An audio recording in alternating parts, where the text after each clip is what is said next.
tipping points triggering long-term trends like the melting of Greenland's ice. Climate change is a potential global fever, which resembles a slow motion version of COVID-19. For instance, both crises aggravate the level of inequalities within and between nations. People in the megacities of the developing world can't isolate in a pandemic, and medical care is minimal. And likewise, it's those countries and the poorest people in them who will suffer most from global warming and its effects on food production and water supplies. But to insert a bit of good cheer, there is a win-win roadmap to a safer climate. Nations should accelerate R&D into all forms of low carbon energy generation and into other technologies where parallel progress is crucial, especially storage, batteries, compressed air, pumped storage, hydrogen, etc., and smart grids. Perhaps eventually a global set of interconnectors. The faster these clean technologies advance, the sooner will their prices fall, so that they become affordable to, for instance, India, where more generating capacity will be needed, where the health of the poor is jeopardized by smoky stoves burning wood and dung, and where there'll be otherwise pressure to build coal-fired power stations. It's hard to conceive a more inspiring goal for young scientists, technologists, and engineers than to ensure sustainable food and energy supplies in the coming decade. The case for urgent action to cut CO2 emissions is compelling, but politicians tend to focus on the short term before the next election and on their own constituency or nation. They won't prioritize measures that benefit people in remote parts of the world decades ahead unless there's public clamor from their voters. So scientists must enhance this clamor by engaging with NGOs, via blogging and journalism, and enlisting charismatic individuals and the media to amplify their voice. For instance, Pope Francis's 2015 encyclical, Laudato Si, had a worldwide influence in the lead up to COP20 in Paris. There's no gainsaying the Church's global reach, its long-term vision, and its concern for the world's poor. And it's encouraging to witness more activists, especially among the young, people who may see the dawn of the 22nd century. We should all be evangelists for new technology. Without it, the world can't provide sustainable energy, nourishing food, and good health for an expanding and more demanding population. But many of us are anxious that it's advancing so fast that we may not properly cope with it, and its misuse can give us a bumpy ride through the century. Advances in microbiology, diagnostics, vaccines, and antibiotics offer prospects of containing natural pandemics. But the same research raises the prospect of engineered pandemics. Regulation of biotech is needed. But I worry that whatever regulations are imposed on prudential or ethical grounds, they can't be enforced worldwide, any more than the drug laws can or the tax laws. Whatever can be done by someone somewhere will be done. And that's a nightmare. What about other technologies? The smartphone, the web, etc., ubiquitous today, would have seemed magic even just 25 years ago. So looking as far ahead as 2050, we must keep our minds open to innovations that may now seem science fiction and which we can't predict. Robotics and AI are advancing fast. And it is, of course, the speed of computers which allows them to do this, to succeed by brute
que não gostam de risco. Temos que amar a nosso lar terra. Uma perspectiva cósmica realmente nos fortalece nosso. Life's future could be. In the aeons that lie ahead, even more marvelous diversity could emerge. The unfolding of intelligence and complexity could still be far from its culmination. We're all surely mindful of the heritage we've inherited from our forebears. If our generation are negligent stewards, poor ancestors, as it were, we shall not only jeopardize the welfare of our children and grandchildren, but risk foreclosing vast future potentialities in the longer term. Opinion polls show that, unsurprisingly, younger people who expect to survive most of the century are more engaged and more anxious about long-term and global issues, and their activism gives ground for hope. So what should be our message to them? It's surely that there's no scientific impediment to achieving a sustainable world where all enjoy a lifestyle better than those in rich countries do today. We live under the shadow of new risks, but these can be minimized by a culture of responsible innovation, especially in fields like biotech, advanced AI, and geoengineering, and by reprioritizing the thrust of the world's technological effort. So we can be technological optimists, but the intractable politics and sociology do engender pessimism. The scenarios I've described, environmental degradation, unchecked climate change, and unintended consequences of advanced technology could trigger serious, even catastrophic setbacks to our society. And of course, most of the challenges are global. Coping with COVID-19 is plainly a global challenge, and the threats of potential shortages of food, water, and natural resources, and transforming to low carbon energy can't be solved by each nation separately. Nor can the regulation of potentially threatening innovations, especially those spearheaded by globe-spanning commercial conglomerates. Indeed, a key issue is whether, in a new world order, nations will need to give up more sovereignty to new organizations to deal with climate and energy, for instance, along the lines of the WHO and the International Atomic Energy Agency. Scientists have an obligation to promote beneficial applications of their work and to warn against the downsides. And as Catherine Rhodes has said, universities should offer their staff's expertise and their convening power to assess how best to avoid echo threats or risks from misapplied technology. Politicians do indeed focus on immediate threats like COVID-19, but as I said, they won't prioritize the global and long-term measures needed to deal with threats to climate and biodiversity unless the press and their inboxes keep these high on their agenda. Science advisors to government, and I've known quite a few of them, have limited influence except in emergencies. These people must enhance their leverage by engagement with NGOs, by blogging and journalism, and by enlisting charismatic individuals as diverse as Pope Francis, David Attenborough, Greta Thunberg, and Bill Gates, all of them to amplify their voice. Politicians will make wise long-term decisions, but only if they feel they won't lose votes by doing so. Spaceship Earth is hurtling through the void. Its passengers are anxious and fractious. Their life support system is vulnerable to disruption and breakdowns. But there's too little planning, too little horizon scanning. For a better tomorrow, we need to think globally, we need to think rationally, we need to think long-term, empowered by 21st century technology, but guided by values that science alone can't provide. Thank you very much. Thank you, Martin, for helping us to think globally, locally, and in the long term. Very much needed. And I would like now to call Mathieu Baudin for his speech. Mathieu. Merci beaucoup. Merci de m'avoir invité dans ce panel, dans ce pays, même si j'aurais voulu être parmi vous au Brésil. un pays ô combien enchanteur, même s'il vit des heures difficiles, que nous sommes tous en train de vivre plus ou moins à des tessitures différentes. Merci aussi de me laisser m'exprimer dans ma langue, en français, puisque les mots sont précis et précieux et que chaque culture porte en soi, à travers sa langue, peut-être une partie des solutions que les autres cultures n'ont pas vues ou n'ont pas accès parce qu'elles ne connaissent pas encore la beauté de tel ou tel concept. Moi-même, j'ai découvert la philosophie du buen vivir venant d'Équateur, quelque chose qui résonne particulièrement en ce moment. Donc, merci de me laisser vous partager une partie de notre énergie en France à l'Institut des futurs souhaitables qui porte sur elle finalement son ambition. On est assez transparent, on fait de la prospective et on essaye de se concentrer sur un futur qui donne envie d'aller vers lui plutôt qu'un futur sinistré qui nous donnerait d'autres choix que d'être condamnés, bien conscient quand même que si l'on ne fait rien, optimistic future that does not thinking that if we don't do anything, we in fact are going into chaos in our destiny. I thank all the speakers here and also the translators who do a very necessary work in order to make us closer and to converge.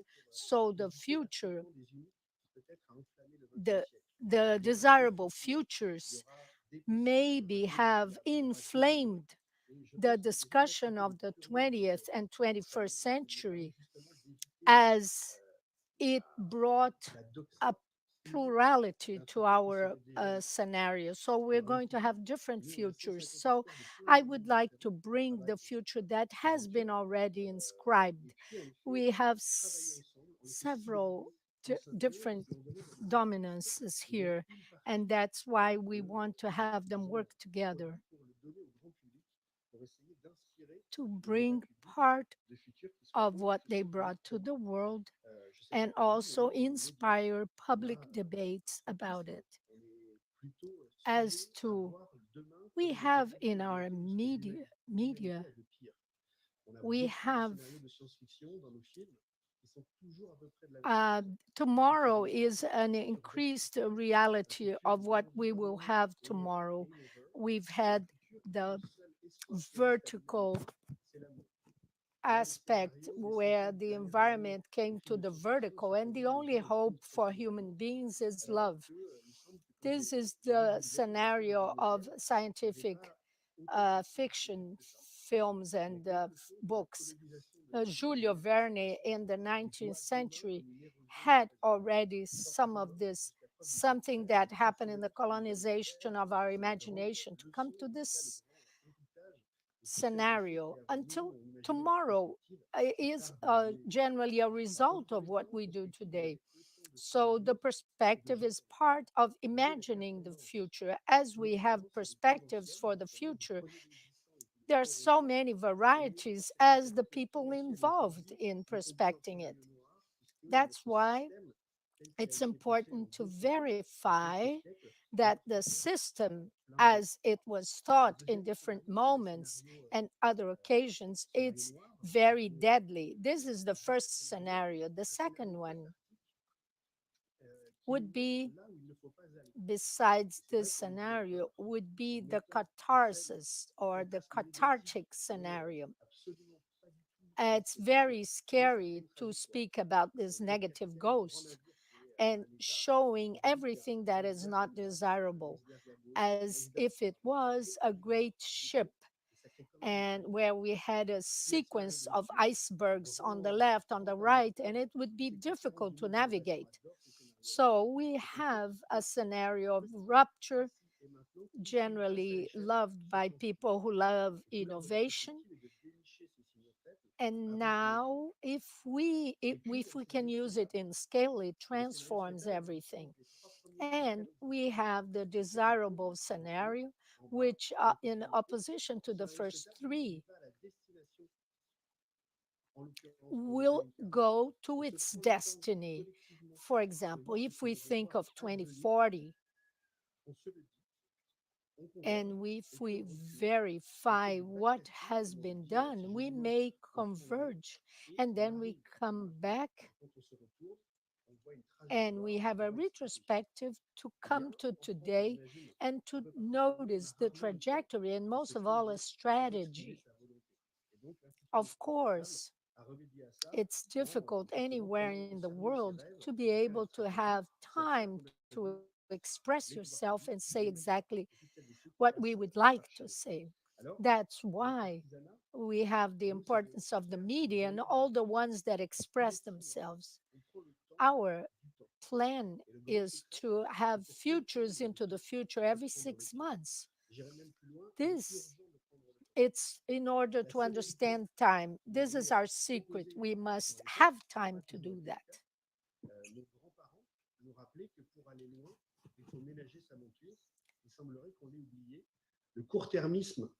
Our grandparents recalled us that many things that happened before and what happens to us today. And our grandparents said, you didn't choose it, but this was decided a long time ago. So what we are undergoing today, it was something that has been decided before. So to find the time to go into the strip in 2040 and meet these internauts that will speak about this change. So we have protagonists that come from the world of the state, artists, entrepreneurs that will try to look into time to see what could be done with the world, what we can do with it. We have today 10 years of drawback. And I would like to share with you what these travels into the future brought to us. First of all, is that we have no other choice but change. It's kind of a political message because the systems where our societies were based in the Western world, is a system thought about in the middle of the 20th century during the war, thought for billions of people in the world. So this system that was thought about for billions of people, but now we are almost 9 billions, we don't have the necessary resources for our appetite. So we must change our appetite that conducts the world. So humans who have a longest time of life or duration of their lives, they must change something. The energy is not a solution. So at least this means we must change. So there is an impulse to change the reason for existing of things. Why do we exist? It's a, this is a highly philosophical issue.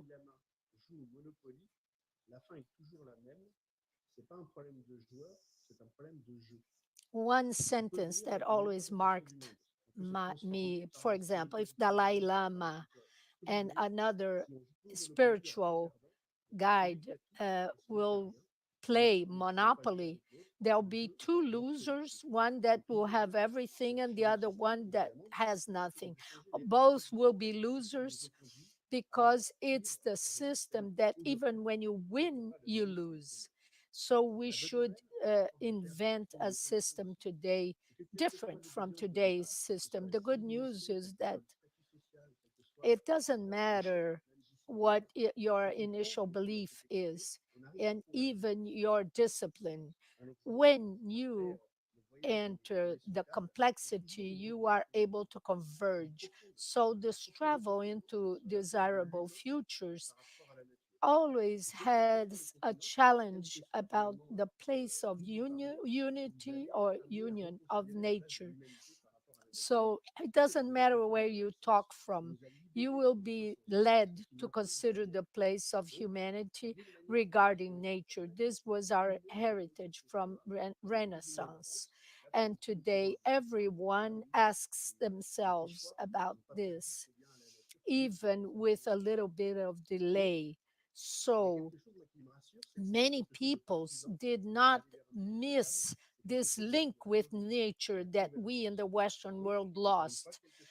So the future will be something, a convergence. It's a convergence into a more balanced society. On the other hand, we have a specific problem. It's not because we know that we'll be able to do it. So many people all over the world know what are the problems, but many things are not done. So even though we know, many times we do not act. So the model of action should be a matter of tranquilizing all of those who feel different.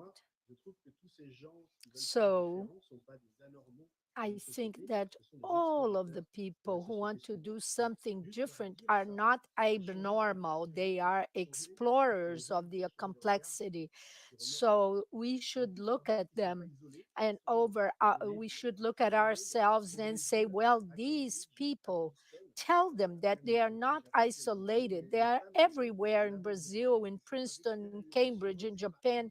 Men and women are experimenting in themselves about what they want to see in the future of the world.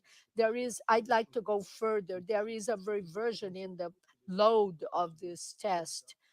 The crazy ones are those who believe that the system may continue as it is. So to revert the load of the test may help us to advance in this exploration. I would like to tell you the dream. It's Patrick Rees, a concept that we will find here in the 11,000 assembly. He resumes the spirit of the time. We are in a movement, in an energy. He says we must do all of these things at the same time. The first R is creative resistance.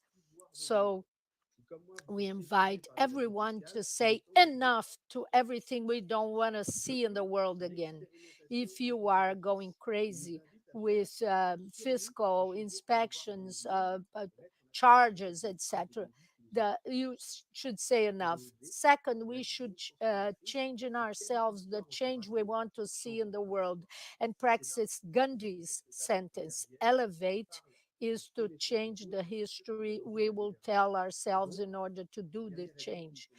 So to tell the future that we want to go to, the future of this alchemy, is to ask the artists to come and help us to tell us other stories for other trajectories. And here we can see that the future is colonized.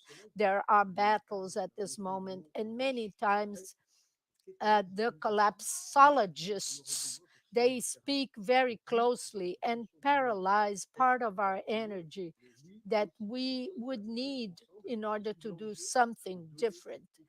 But I think it's necessary to say and understand that, yes, we can do things together and we can do a lot together. We have weapons to have massive building or construction ability. And now, if you are in a ministry or in a school, there's small gifts, small arms of a massive construction. I'll give you one now. Maybe sometimes we say, I have no time to do this, but there's a lot of things we don't have time for. But the little gift is a present of time. You set up a meeting with Martin, for example, and I set up a meeting with him from this time to this time, and then like I call Martin on Friday morning and I say, Martin, I don't have time to go, but I'll give you a gift of 2 hours, which is the time we could spend together. So it's two gifts, the gift of the time we would have together and the list of things I could give him, of the things he could do during this time. So the beauty is that in the future, we will try to, in the French TV, for instance, we are trying to do something we tell in 2040. What happened in the last 20, what happened in 2020 to 2040? So the first time I tell this, there's always someone who will say, no, this is too big, too small, too French, too Brazilian, and we'll never take the necessary time to understand what is the real dimension of all of this and how this could work out. So the art is there for this, the poetry is here for that. And just to keep my 15 minutes, the perspective for us is a land of human wants or human whims, to take seriously this issue and this strategy, because the other alternative is impossible. It's enough. We don't take it anymore. So I'd like to talk about desire etymologically, and its opposite is sideration. We are in a society that is siderated. There is no longer solution. So we must speak about desire in order to overcome sideration. And the second point is that the future in French, avenir, and desire and adventure have the same root. So adventure and future have the same root in French. Adventure and avenir. So if anyone in the future asks me what I did that was interesting in the last years, I can say I was able to talk to many interesting people in Rio de Janeiro. Thank you so much. Thank you very much for your talk, Mathieu. Very enlightening indeed. Now I would like to ask Miguel Centeno to give to transmit his thoughts to us. Thank you very much, Miguel. Thank you very much. Muito obrigado, Ana Cília, for the invitation. My apologies for having to speak in English. My portuñol is truly awful, and I would not subject anyone to that. I also want to apologize for the very American habit of having a PowerPoint. It just helps me, so you should see it, and let me put it on slideshow. I've been doing this for a year now, and I think you should all see the slide. Is that correct? Okay. Yes, yes. So, yes. Okay.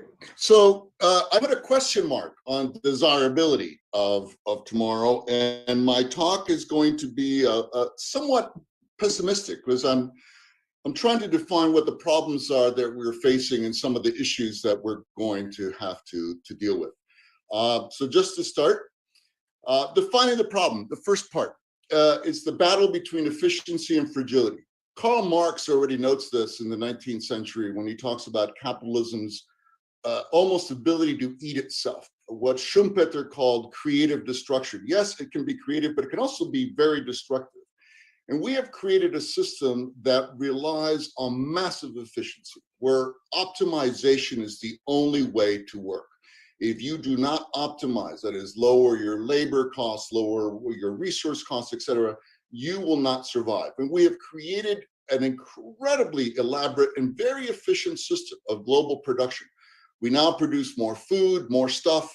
Life expectancy has gone up throughout the planet, etc. The problem with that is efficiency is a little bit like a rubber band. You can stretch a rubber band and it gets more and more efficient, as it were. You're using more and more of it to bind together whatever you're trying to bind. But there's a certain point that rubber bands break. If you push a rubber band past a certain limit, it will break. And we have now constructed a system that relies on this perpetual efficiency, and we do not reward those people who are worried about fragility. We're only rewarding those who are making the system faster and better. And let me just give you an illustration of where this can lead. I think it's a huge amount of hubris. And let me give you 3 examples of where this hubris leads. One is Bruegel's painting of the Tower of Babel. As you probably know the story, humans decided they were almost divine, so they could create a tower that goes up to heaven.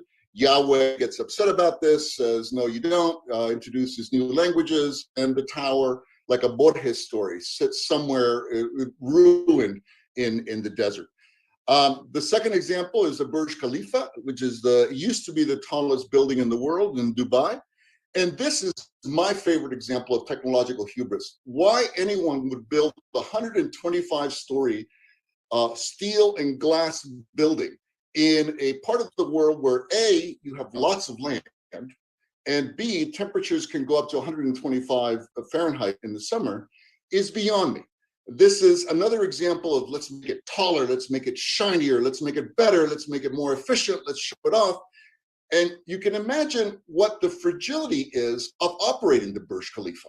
Okay, just the AC system alone must, consume massive amounts of energy. And then, of course, the last example of the hubris is that we have created for the very first time the means of our own destruction. We no longer have to rely on the 4 horsemen of the apocalypse. We can do it ourselves. And all these are examples of where we've taken science, we've taken development, we've taken technology, and we've escalated, and our dependence on it is such that we're living in very fragile spaces. And I think an awareness of that fragility is a first step towards the future.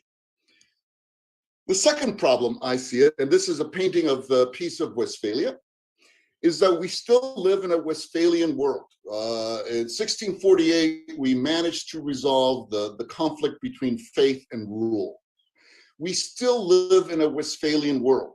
We still live in a world of nation states. And climate change, but mostly COVID, has clearly shown that you cannot solve global problems using nation states.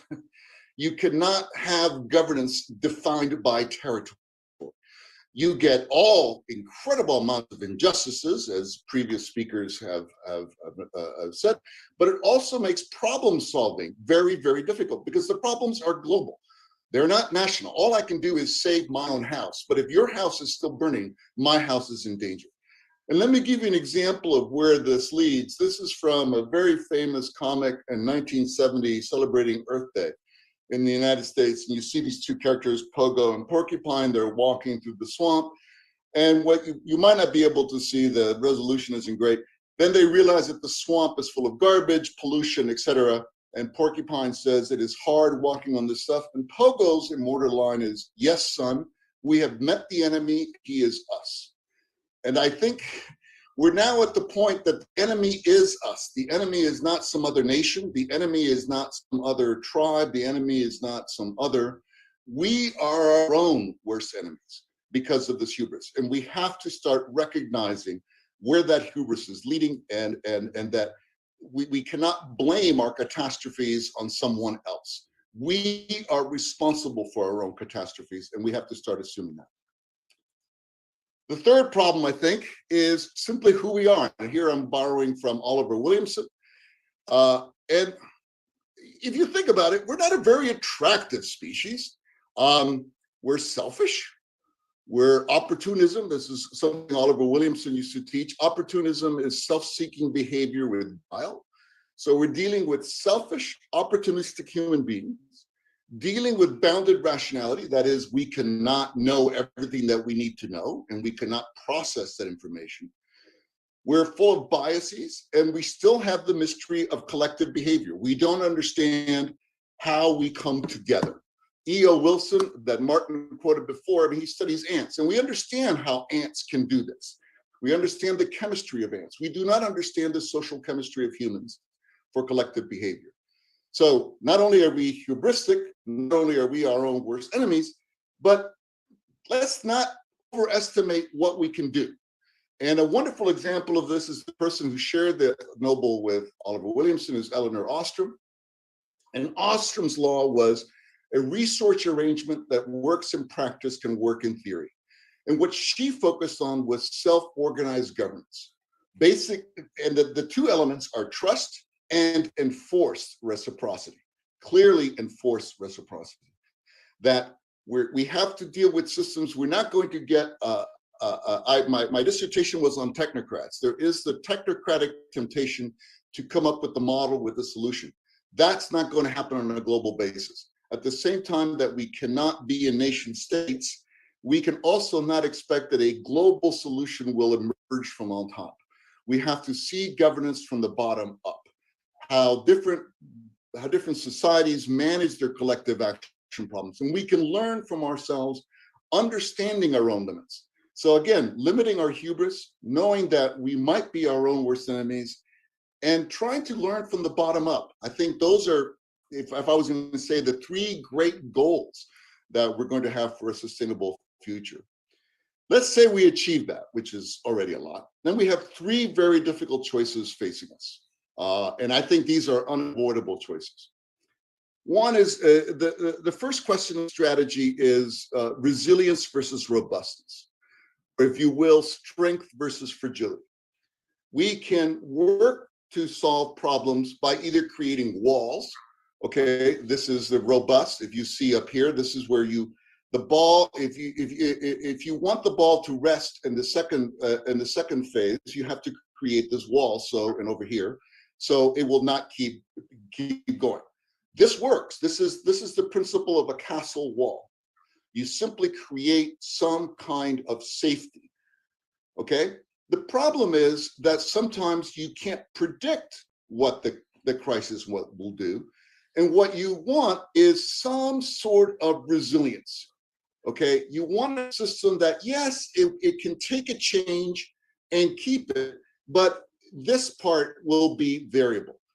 And you can't do both. You can't create walls and also create mobile defense. The French army in 1940 is a perfect example of this. The Maginot Line was a huge investment in robustness. The French military had no resilience. So we're going to have to figure out how many risks do we want to totally avoid through robustness, and how much do we have to live with some risks just so we can keep and reserve some sort of resilient resources so we can fix the problem. We have this temptation. We want to, especially, I think this is particularly true in the United States. We want insurance for everything. We want everything to be safe. It's impossible. We are wasting energy in trying to make everything safe. What we need to do is, yes, let's keep something safe, but let's also be aware that there are problems that we're not expecting that we're still going to resolve. So again, that's going to be a political decision. The second one is, how do we govern this new global future? And in the literature, there's two possibilities. There's what is known as micro-prudential. That is, regulate the behavior of each agent. You regulate each bank. You make sure that everyone's playing honestly and by the rules. And that's the way we have regulation right now, is we regulate individual behaviors. The problem is that with complex adaptive systems, you have emergence. You have emergent properties that come not from the characteristics of individuals, okay, but actually from the interaction of the individuals in a system. And we don't have, we don't really have oversight or regulation of the system. And that's a very hard thing to do. It's much easier to regulate this one sole trader or one bank. It's much harder to generate a system. The way I always talk about it with my students is, I might have. I'm sorry, Andrew, please turn off your microphone. Andrew, please turn off your microphone. Well, as I said, fragile systems. Andrew, please turn off your phone, please. Andrew. Robson, please turn off the microphone, please. Robson. Just a moment, please. Just a moment, please. Está alugando aquele kitnet e mais nada. O uso do caso é porque eu deixo isso acontecer, certo? Então... Okay, all right. So the way I explain this is, for example, those of us who are parents, have been parents, you can perhaps theoretically regulate your child's behavior. What you cannot regulate, no matter how strict or disciplinary a parent, is the behavior of your child's network. You can tell your child don't do this, don't do that, but you cannot regulate a whole system that is created with your child as simply one agent. And we have to come up with the systems, and we don't have them. Elinor Ostrom might give us I think everyone should read Elinor Ostrom a lot, might give us the best indication of how do we regulate not so much behavior, but relationships that lead to certain kind of behavior. And the last thing, I'm almost done here, the last part is we have to be very, very honest about who wins and who loses. There is the liberal, and I mean the classic liberal with a capital L, John Mill, not John Kerry, had this, it's this illusion that the future has to be a non-zero sum game. Unfortunately, that might be true for a collective. Our aggregate solution might be a non-zero sum game. But inside the system, each person might have some wins and some losses. And for example, on climate change is an obvious, somebody's going to have to give up their economic growth, okay? Not everybody's going to be able to grow quite at the same way, all right? Or with COVID, you can keep all the vaccines, that gives you the insurance, but then that means somebody doesn't have the vaccines. And I think when we're talking about the future, we have to accept the fact that there are these losses and these winners, and we're often very disingenuous about it. In global systems, it's usually the rich who win and the poor who lose. And yet we don't really want to recognize that. And we have to accept the responsibility that comes with that. So again, facing these challenges of hubris and fragility, of us being our own worst enemies, of us not being perfect angels, then we have to decide about who, what are we going to govern? How are we going to govern? We have to decide how much risk we want to prevent as opposed to mitigate, if you will. And then we also have to accept the fact that certainly the people who are probably listening to this call are part of the global winners. And we have to accept the responsibility that comes with that, because as long as we keep winning, someone is likely also losing. And we have to come up with some solutions where the aggregate is actually better than the sum of its parts. And on that, thank you very much.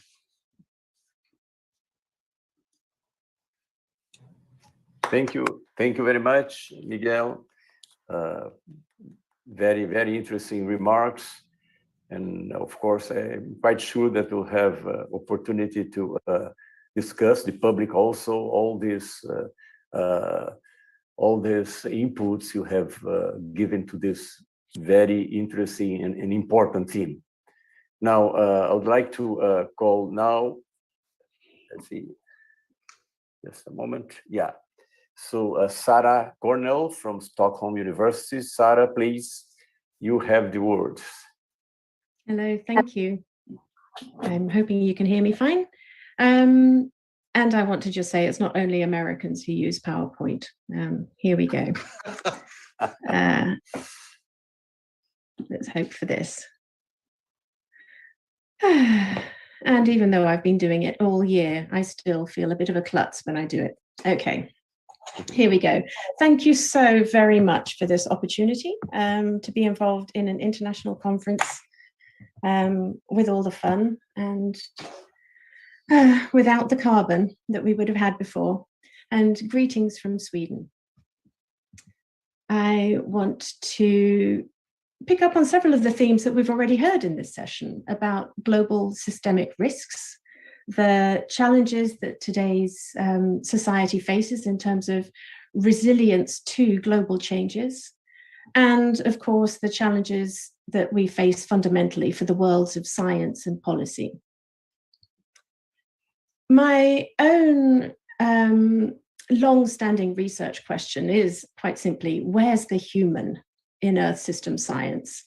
That's the field that studies the co-evolution of the physical climate on Earth and Earth's living environment as well, life and climate.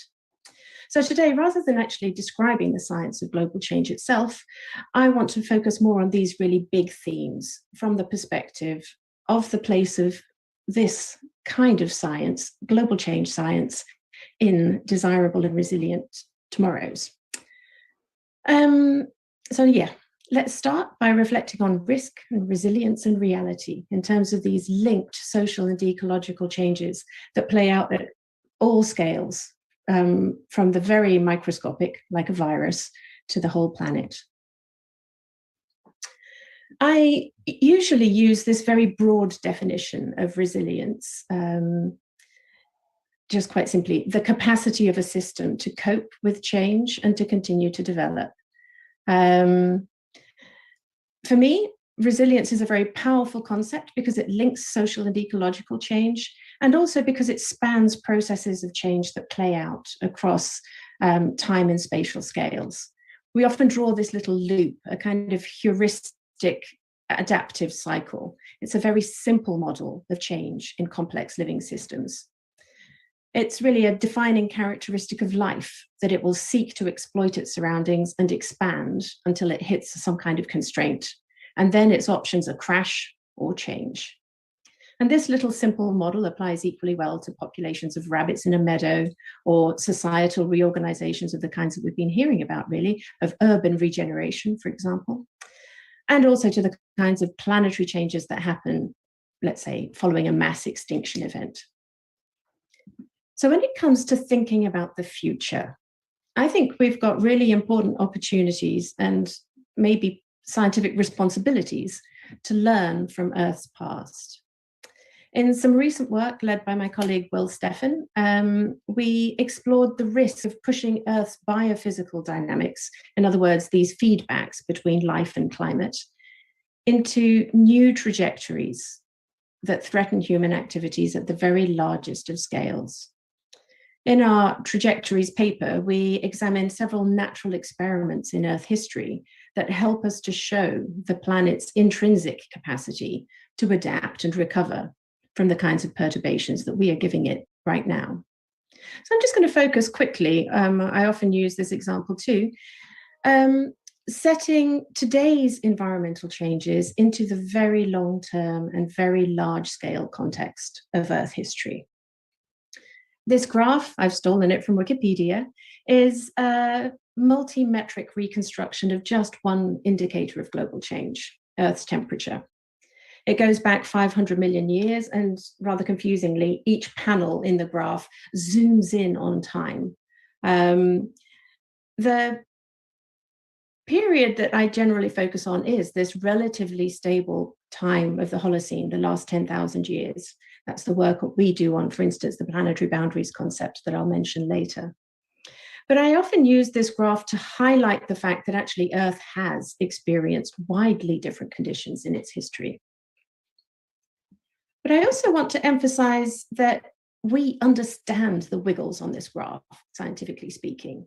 By combining different kinds of Earth observation and different models, and obviously theoretic understanding too, we, by which I mean the scientific community, we understand the astronomic and the geological constraints, the forcing of the system, and we understand the interplay of the physics, the chemistry, and the biology of the planet that link land, ocean, ice, and atmosphere. This scientific understanding is the basis of our predictive power for the climate system as a whole. And right now, the collective activities of human beings on Earth are messing up, let's say, or certainly are changing, are perturbing the physics, the chemistry, and the biology of the whole planet, all at the same time. And this is changing the system feedbacks between life and climate that maintained this comparatively stable Holocene. And it's really pushing us into really quite profound uncertainty about the future. In a sense, the further we go into the future, the more desperately we need to look in the past for something that we can use as a precedent for these biophysical interactions. I didn't want to be pessimistic, but here we go. The strongest ambitions of today's climate policy take the world into climate conditions, at the moment, the best predictions, by the end of this century, that have their closest precedents, biogeochemically speaking, 3 million years ago. And of course, because the world isn't just physics, the conditions can't be captured just in this one temperature indicator that I'm showing here. So in short, we, humanity as a whole this time, are moving into an unprecedented, poorly predictable and uncertain future. But the insights from the past mean the one thing we can be sure of is that risks are rising. So let's just have a quick look at today's reality. I meant to say I'll be sharing these slides, so don't feel you have to read everything.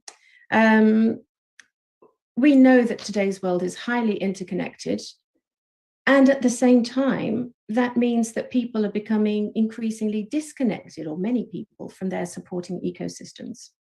This figure is just from some work by my colleagues at the Stockholm Environment, sorry, not those colleagues at the Stockholm Resilience Centre, indicating the kinds of interactions that kind of get reformed and reshaped through processes like trade and finance. We've heard a lot already about inequalities, and obviously this past year has exposed inequalities, and there's quite a strong scientific consensus among economists that we have increased inequalities too. Sorry, I got distracted by chats. Then we also know that the planet is already under pressure. We, and this time, not just scientists, but policymakers, businesses, and citizens alike, we know that the current level of societal exploitation and expansion into the ecological world is a really bad idea. We document in ever more detail this progressive decline of wild nature, the demands on the living environment and natural resources, and of course, the growing social problems that come from that. So what does this all mean for our tomorrows? Now, fortunately, we know some fundamental properties that shape the resilience of complex systems. So for convenience, let's just focus on 3: connectivity between the components of the system, the diversity that allows for a range of possible responses to a perturbation, and the redundancy, which simply means that there's more than one system for coping with change. We can start to, well, it's no surprise to you that I'm going to argue that science contributes to all 3 of these factors of resilience. Let's call it Earth resilience, resilience on the larger scale. Knowledge helps us to retrace the social ecological connections that matter. Engagement with other knowledge systems helps us to find alternative options for informed action. And increasingly, we're recognizing that it isn't just about a knowledge world, but getting our hands in it together. If we open new kinds of dialogue, action-oriented dialogues with different actors, we can help to create the capacity to experiment and innovate for change. So let's focus on the kind of the downward curve of the resilience loop, this release phase that presents us with the choice of change, crash, or, well, change or crisis, crash or change.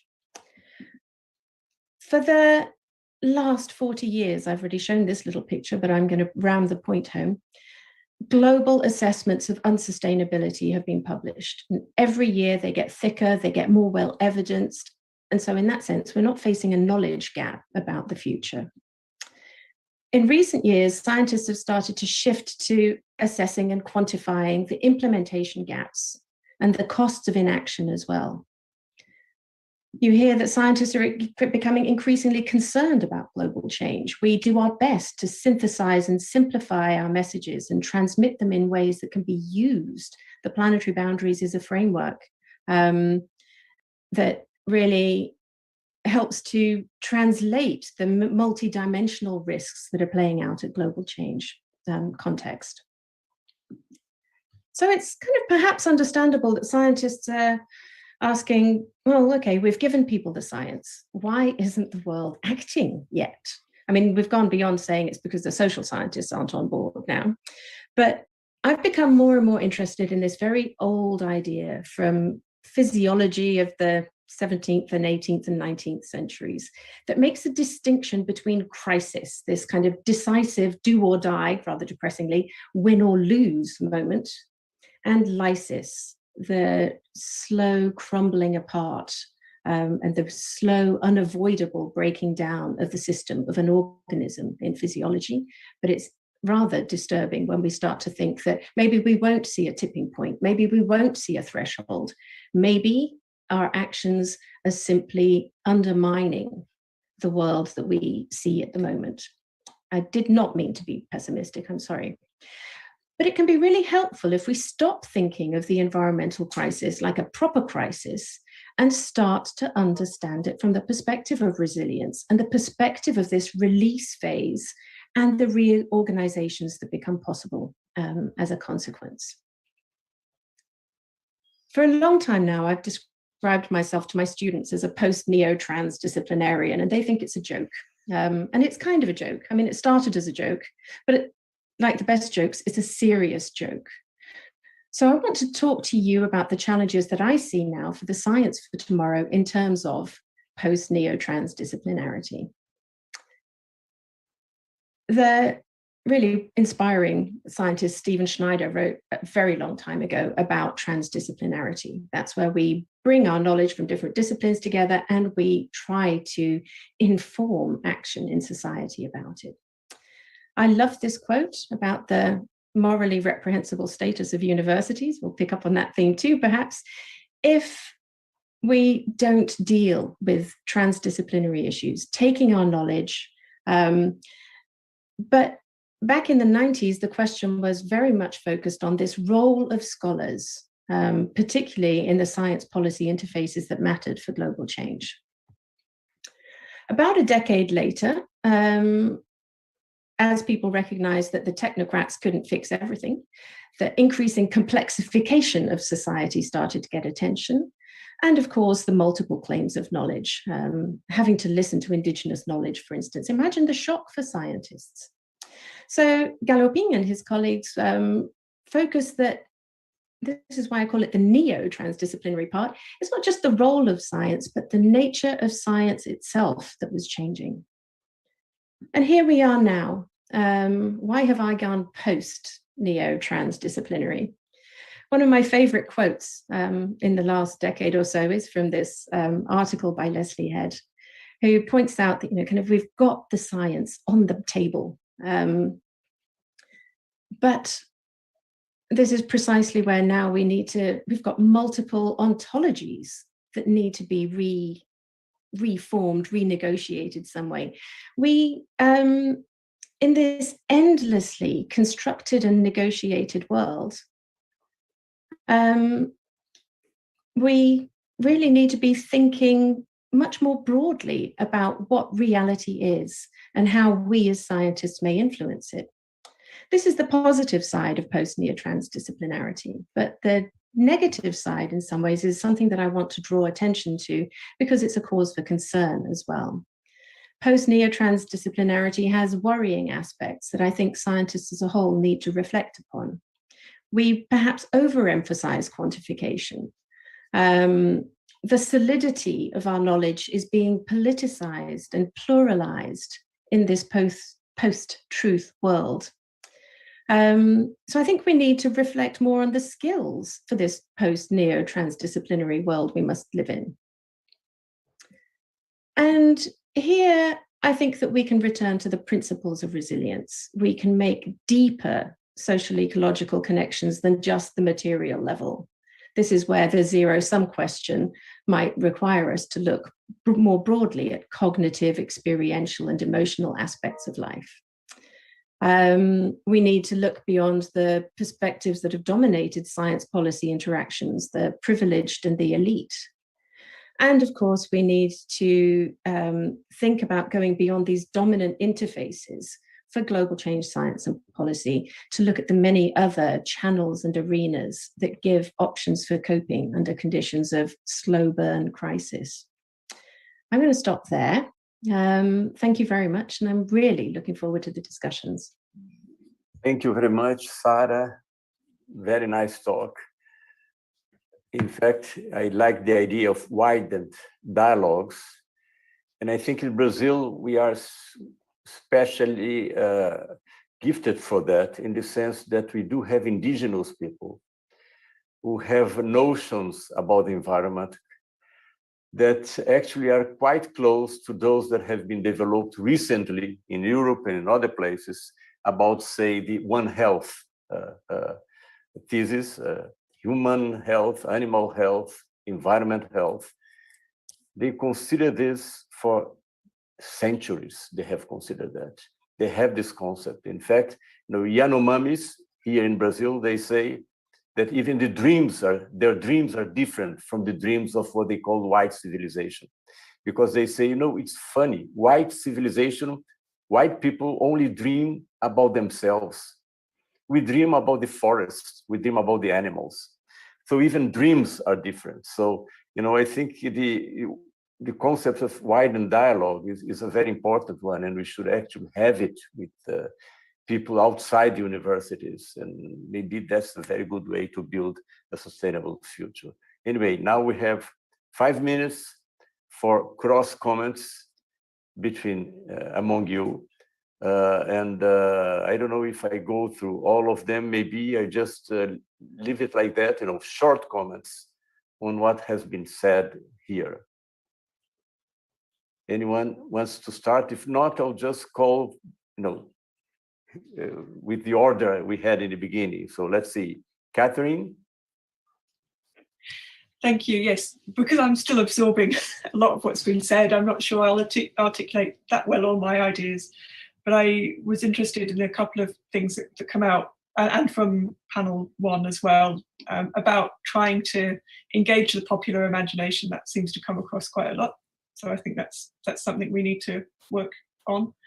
But also these ideas about how we inspire I think the younger generation is already quite inspired to engage with these issues. So what is it we can do to give them more tools, to help engage them further, and to get them filling the gaps that I feel we can't do so well. So I like others here, study international governance for years and years, but I've struggled to say, okay, what is it we can do differently? What's the innovation here?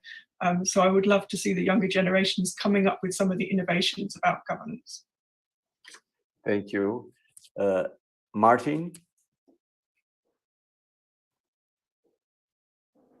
You're muted, Martin. You're muted, yeah.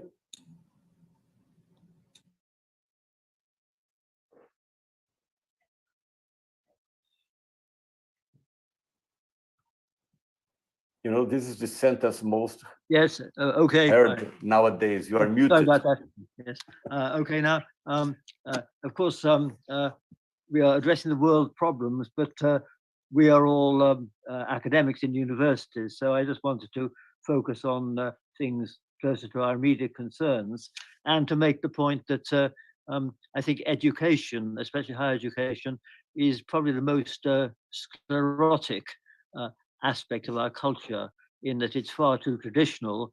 We are far too specialized, and the idea that we have 3 years between age 18 and 21 maybe full time, and then no access to university is completely wrong. We've got to have a intermittent lifelong education and all that, and in a wider range of subjects relevant to the big problems we're discussing. And I think it's up to us in universities to try and ensure that the curriculum and the dialogue is changed. And of course, one of the upsides of COVID-19 is that we have had to think about how new technology can change our way of teaching, and perhaps allow us to develop contact we couldn't develop otherwise. So I think it's a parochial statement, but we are all academics. So I think we ought to try and encourage our institutions to enter the challenge of the modern world more effectively than they do up to now. Thank you very much, Martin. Indeed, we think about the future, but our new universe is very often connected to the past. So, right. Thank you. And our schools as well. Yeah, schools as well. Sure. Mathieu, please. Mathieu. Merci beaucoup. Merci pour vos apports qui convergent. Thank you very much.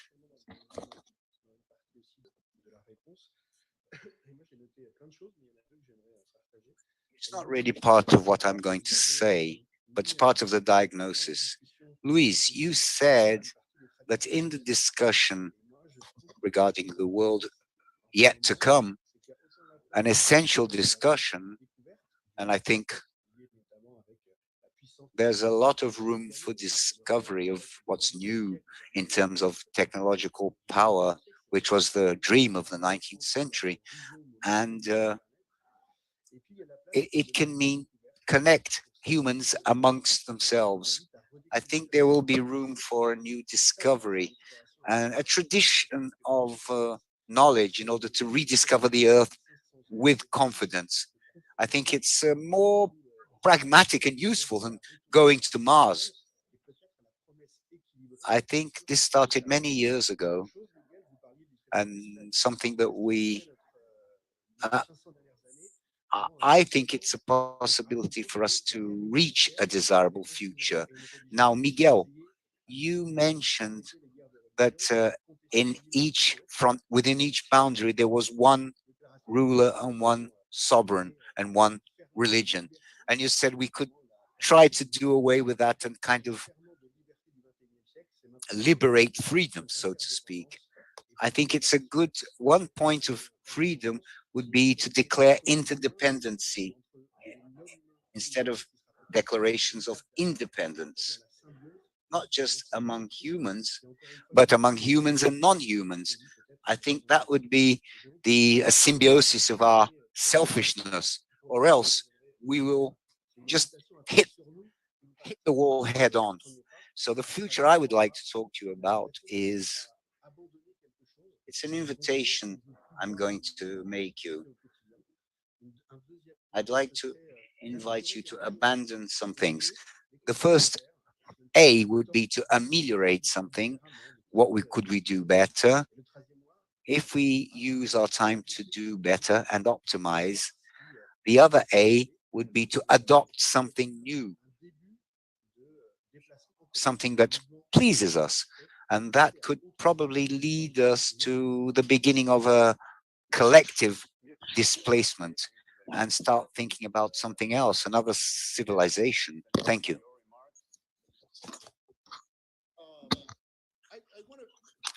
We're all beating up on universities, and I can't think of an institution that deserves it more. My question is, how do we address the increasing illegitimization, not just of universities, of scientific knowledge? And it's very easy, I mean, this is the classic, to blame the person who is no longer holding science legitimate. And we blame that person, and we say, can't you see, why can't you take science at its worth?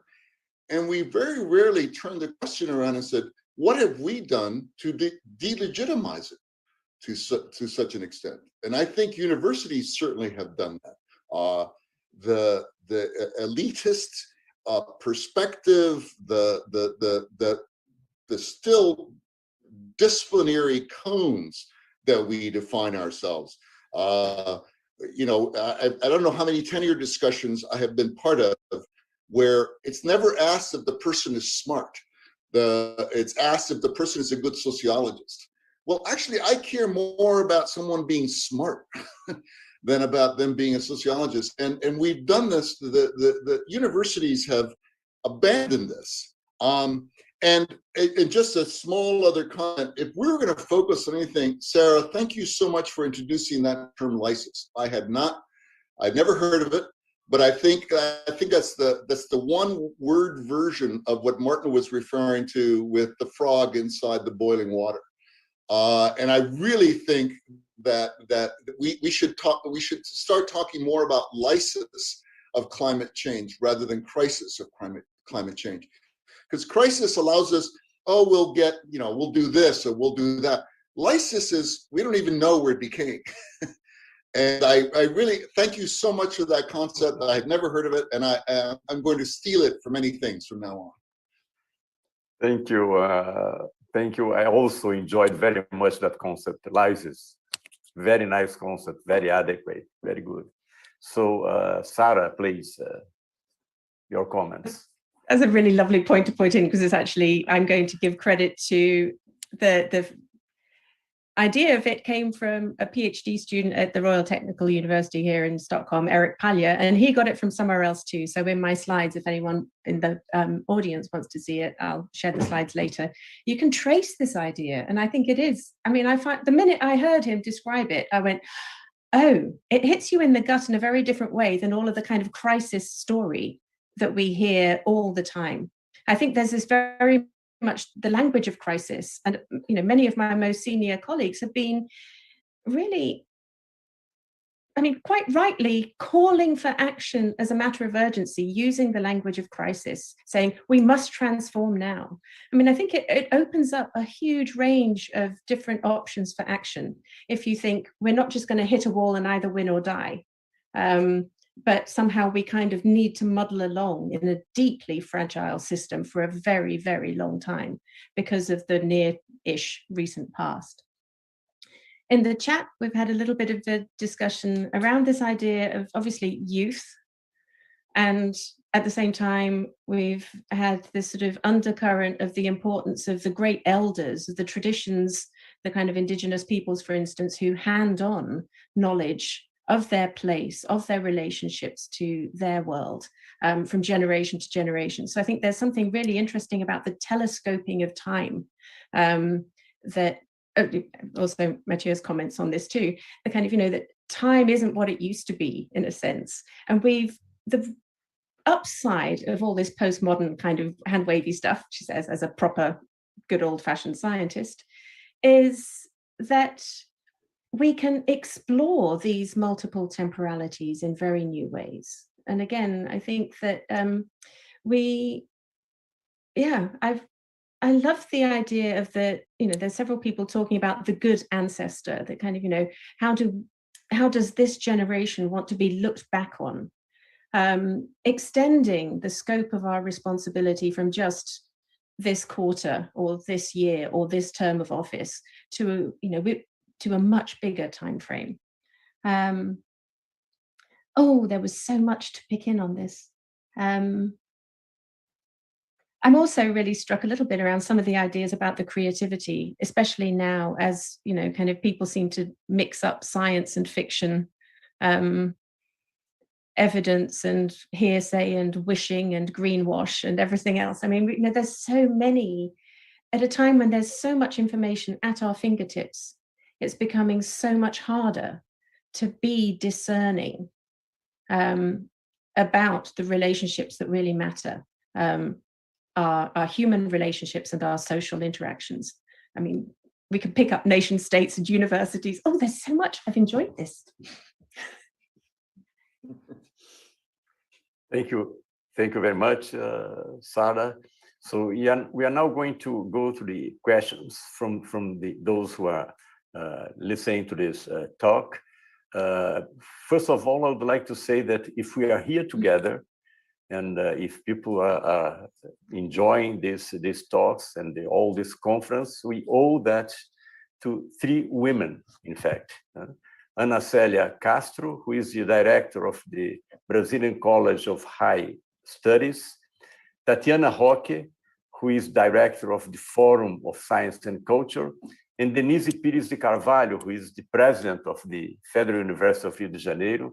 So these three women have been doing a fantastic work towards the internationalization of the university, which is, of course, essential for any university. And so we owe to them this panel and this conference. Now, I would like to say just 1 minute of some words which is maybe a view from the South, on universities and on the denialism, actually, that affects, of course, everybody in the world. But, I think there are many sides to the denialism and many reasons for that. And when we see, when you notice that, in a country like Brazil, but also in other countries from the developing world, millions of people are excluded from higher education, sometimes even from basic education. Then you can understand why they sometimes look at the universities with, suspicious eye in how they are very easily mobilized by some politicians towards denialism and towards criticism of universities, actually. So they say, okay, so I cannot have access to that. Maybe it's not so good, and I can live without that. So that's one of the factors. Of course, there are many other factors, but I believe that these inequalities between nations and also within nations is a major problem we must face, because that affects also the understanding that people have of science. That, it's for us, I think we have a consensus towards, climate change, the effect of human beings on climate change, the way to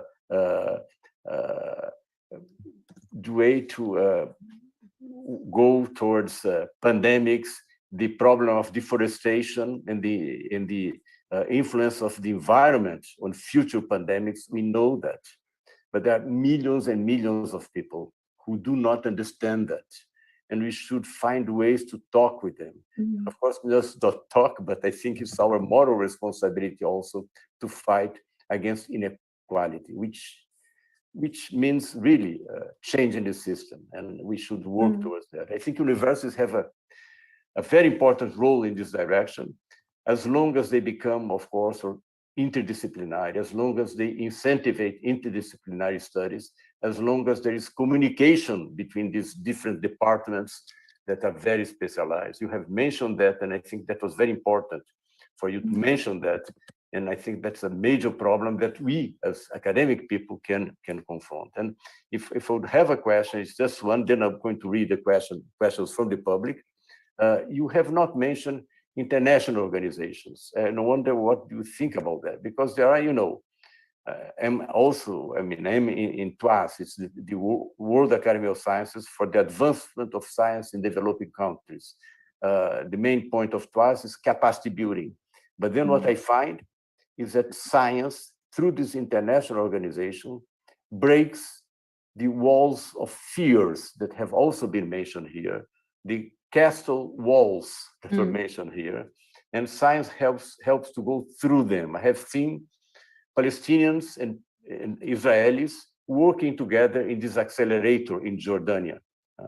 I have seen people working together towards understanding this pandemic in countries that are fighting one against other, but scientists communicate. So I think that's a very important role of science, but it's sort of canalized, it's channeled through these international organizations, and I think we should pay attention to them. Maybe they're not so effective, but we should actually work for them to be more effective. And I mentioned, for instance, the World Academy of Sciences, IEP, which is the Inter-Academy Partnership, and of course, World Health Organization, which played an important role in this crisis, in spite of the resistance of some countries. United Nations, UNESCO, they are fragilized. They are fragilized. And I think it's very important to support them and to try to strengthen these organizations so that people can communicate, even people from nations that are, in war one with the other, or they don't like each other, but scientists can communicate through international organizations. So that's just the remark. And I'd like to see to know what you think about this, international organizations that were not mentioned in this panel. So that's my question. Where do they come into this picture? I mean, I can answer in relation to the sort of area I presented on.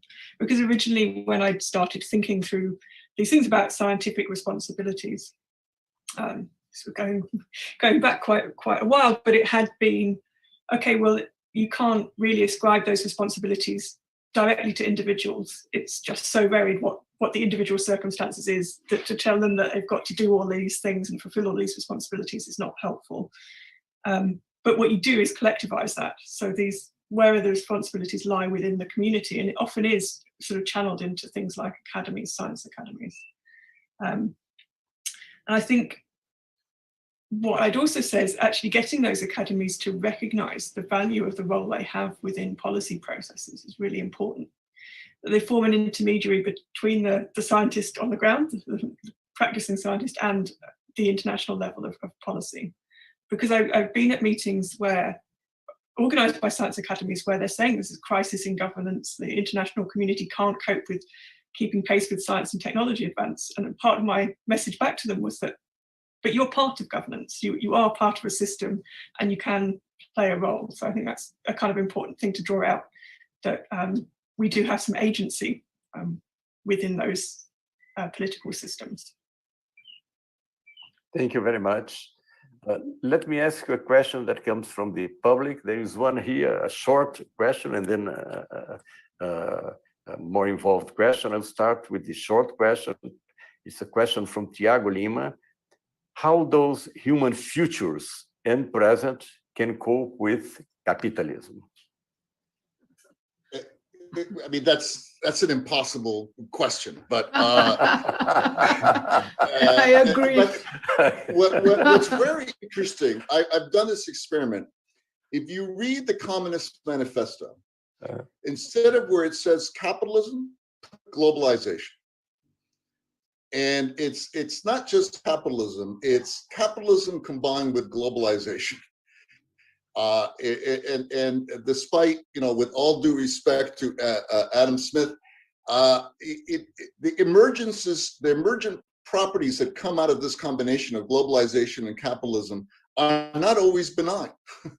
So I don't think we can just talk about capitalism. I think we have to talk about global capitalism and what that implies and what the particular problems are with that. Because capitalism allows you to follow your own individual interests in the hope that collectively will come out to something better. But with globalization, that might not be true. My progress might lead to your regress, and we have to accept those responsibilities. Thank you, Miguel. Anybody else would like to mention? Luiz, yes? May I ask? Yeah, just a moment. May I ask Tatiana Roque to ask her question, please? But sure. First, Martin, sure. Sorry to interrupt. Martin? Oh, sorry. I mean, I just wanted to say that one thing which has changed is the greater dominance of multinational companies, which can't be properly regulated or taxed by any particular nation, and which therefore obviously require in parallel some new international organizations which can genuinely regulate them. So that's a really new kind of capitalism. Okay, any further comment on that? May I go to the next question? Okay, so the question is to Professor Martin Rees, which is the following. We are aware that it is necessary to intensify research on the goals for 2050 now. The most vulnerable will always be at risk in every way. It is necessary to innovate in biomimetics and microbiology. Innovating in the area of food is crucial. In Brazil, we have the largest amount of high-quality fruits, vegetables, grains, and natural resources. Does the professor believe that all countries can help each other through the use of the internet today to maintain this diversity and environmental sustainability? Well, I indeed think it's crucial, and we certainly have to obviously have efficient and cheap, clean energy, and we have to have sustainable but intensive agriculture to avoid encroaching on natural forests, although we have to feed 9 billion people. All those things are crucial. And we have much of the technology, but we need more of it.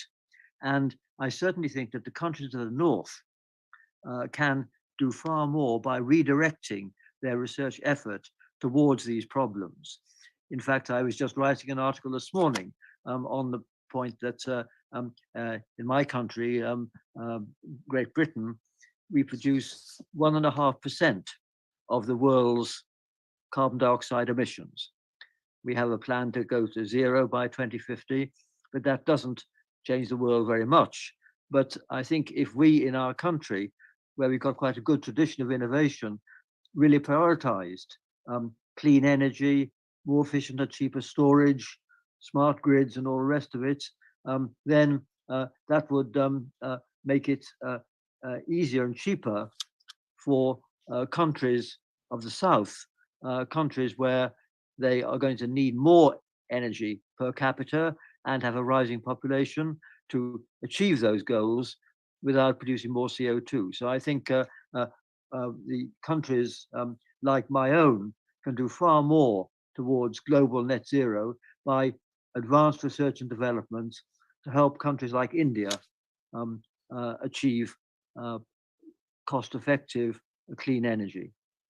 And I think also the same is true of the countries which are very good at genetic GM crops and things of that kind, because we're going to need all those technologies to feed the world.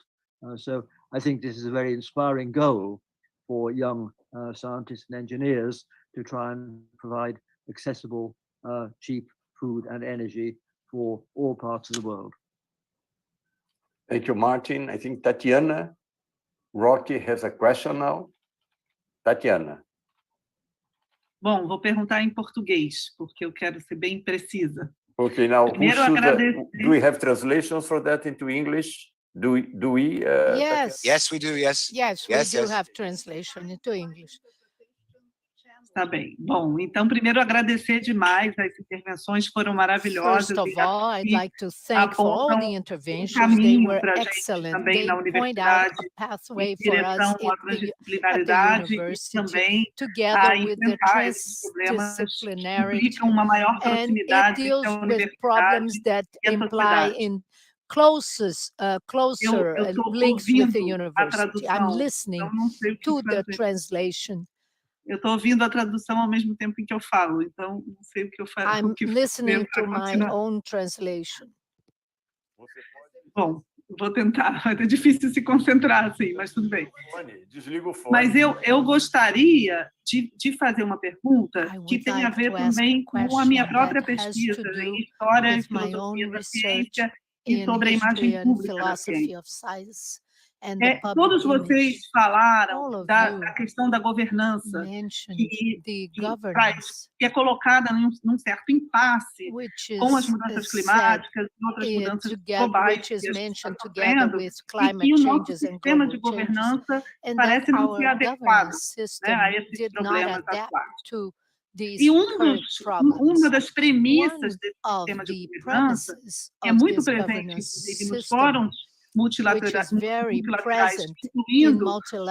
sobre as mudanças climáticas, é o papel da ciência como intermediário no convencimento público, não só dos tomadores de decisão, como também da sociedade, do público em geral. E para além dos problemas que o Davidovich já colocou, que são específicos do Brasil, problemas de educação, de desigualdade, a gente tem uma crise de confiança na ciência, que é mais profunda e mais geral do que isso, que afeta todos os lugares do mundo, and is affecting all the places in the world. E como ficou claro, inclusive, tanto na questão da crise climática quanto na questão made da very pandemia, clear a both gente in tem uma the imagem climate pública issue da as in the ciência que pandemic. parece não ser adequada We have a ao public tipo de image of ciência e ao tipo the de science relação that entre seems ciência not e to be sociedade adequate to que the as mudanças relationship climáticas between trazem, science and society inclusive que a that pandemia climate também changes trouxe. bring Um and that the exemplo muito pandemic claro. also brought. It's a A very imagem clear pública da example. ciência é associada The à public certeza, image of science a associated to previsibilidade. certainties, E a gente aqui está falando de predictability, ciências que lidam and we are com not, we're incertezas speaking de uma here maneira about muito sciences that deal with profunda e certainties mesmo in a very estrutural. deep way and E structural a way. nossa comunicação And pública da our ciência, public ela não é communication ainda of science adequada is not a yet modo de adequate tratar as incertezas que estão to the presentes nessa mode ciência, que eu to acho que deal inclusive with foi uma questão uncertainties. com a So pandemia e na I comunicação think this durante a issue pandemia. happened a Então eu lot queria with the perguntar sobre pandemic isso and a with todos, mas eu communication. acho que So I would a like to Sara ask talvez you tenha all falado about disso this, but mais maybe Sarah, especificamente, who que spoke about seria this como more a gente clearly, ultrapassar how could também we uma imagem pública da ciência que overcome está a mais public associada ao image século of science XIX that is e que more vem sendo associated to the questionada desde o 19th pós-guerra, como a century gente sabe, and that has com been as challenged questões after the políticas, post-war a questão with atômica, a questão the climática e a atomic questão issue, the da climate interferência issue, da tecnologia and nos the modos de vida de uma interference maneira of mais ampla. the technology in Então, é everybody's isso. Espero lives. que tenha ficado So that claro. was my question. Thank you very much. I think we are, I mean, our times are times of in which the uncertainties of science also are quite evident, and somehow we should transmit to the public. I think that's part of what you said, that, you know, this is part of science. Science, you know, the truth of science is not absolute. If it was absolute, science would not exist, right? So, but very, very, very good. Thank you very much. So, no, please, would you comment on what Tatiana said? Luiz, could I just say one thing? I'm sorry, Luiz? Yes. I just wanted to, we all keep talking about science as if the answer is in science. I think the example of Brazil and India and COVID show it's not simply a question of science, it's a question of politics. Sure. Did Brazil have the capacity to avoid these hundreds of thousands of deaths? Absolutely. India is the largest producer of many of these vaccines. And yet, because of political decisions, so I want to encourage all the younger generation to go into science and believe in science, but I also want to encourage them to go and believe in politics. Because we might come up with great scientific solutions, but if no politician is willing to implement it, it's for naught. Thank you, Miguel. Any further comments? As you can imagine, I've got some. Very good. I think, again, I want to tie this question. I can't answer the question here. I'll follow up with Tatiana separately on answering the question. But I think there's something really interesting about the vulnerability of science. I mean, and by science, I don't just mean the techno sciences. I really wish in English we had the bigger sense of kind of knowledging the world that comes through these habits of scholarship and inquiry. So I'm using big science, or the big meaning of science in this conversation. Right now, we see that science is the science that enabled globalization to, you know, kind of, or at least played a role in making globalization possible, is now vulnerable to precisely those trends of globalization too. We see that, you know, kind of the machinery around science has become so much bigger than the effort of science itself. We see, I mean, this is part of the reason in my kind of post-neo-transdisciplinary discussion, there's a whole lot of things that bother me greatly at the moment, like the immense increase in predatory journals. I mean, they're not all predatory, but just the huge business of publication is now pushing science faster than science can think. Now, on one level, we didn't want the cozy little incestuous publication houses we had. Many of us who've wanted a more sort of internationalized science really have worked hard to make journals not be just the white Western world represented in the publications of the literature. So, kind of part of the expansion of the publication industry to many countries all around the world, we were very positive about it at the beginning, but now it's grown so fast that people don't even bother reading research articles for research excellence assessments. Now, I think there's something really quite, obviously, luckily, we're still writing it for posterity too. But yes, there's a lovely question in the chat. Does slow science help to decrease this problem? I think there is something about really, for me, the whole challenge is how do we maintain the habits of thinking and reflexivity that are actually the core principles of scholarship, that mean that universities were a place to protect that. There are lots of other things too, but it becomes very hard to protect what it means to be a scientist when there's constant demands for a solution and a response and an action and a participation and a consensus and 10 top messages. And I'm exhausted by the buzz that looks scientific, but that can no longer be really traceable to its deep understanding of the world. Bothers the heck out of me. Yes, now I've made Martin raise his hand. Thank you, Sarah. We are approaching the end of this panel. And Araceli, we have other questions from YouTube, but I don't know if we'll have time to formulate the question. We'll see. But Martin wants to have a comment, to make a comment. Sorry. Well, I want to agree with Sarah and say that in universities, the sort of audit culture has had detrimental effects on discouraging deep thought and long-term projects. I think we need to do that. But on the other hand, I'm not quite as pessimistic about science denial. I think certainly in our country, the COVID-19 episode has been good for science because we've had very capable scientists speaking frankly on the television, explaining the uncertainties, why they're changing their minds, etc. The politicians haven't followed it quickly enough, but they have eventually followed. But I think the public has got the idea that there's nothing that special about the scientific method. It's no different from what a detective or someone like that does in trying to assess evidence, and that they start off uncertain, but sometimes things firm up. So I'm not that pessimistic, and I think that the presentation by many, many medical scientists, certainly in the UK over the last year, has been very helpful to the public, and I think good for the image of science. Very good. Thank you very much, Martin. And I should say here too, in Brazil, I think science has been in evidence in the newspapers, and maybe a collateral effect of this pandemic is that newspapers have approached the scientific community. They have opened their spaces to the scientific community much more than before.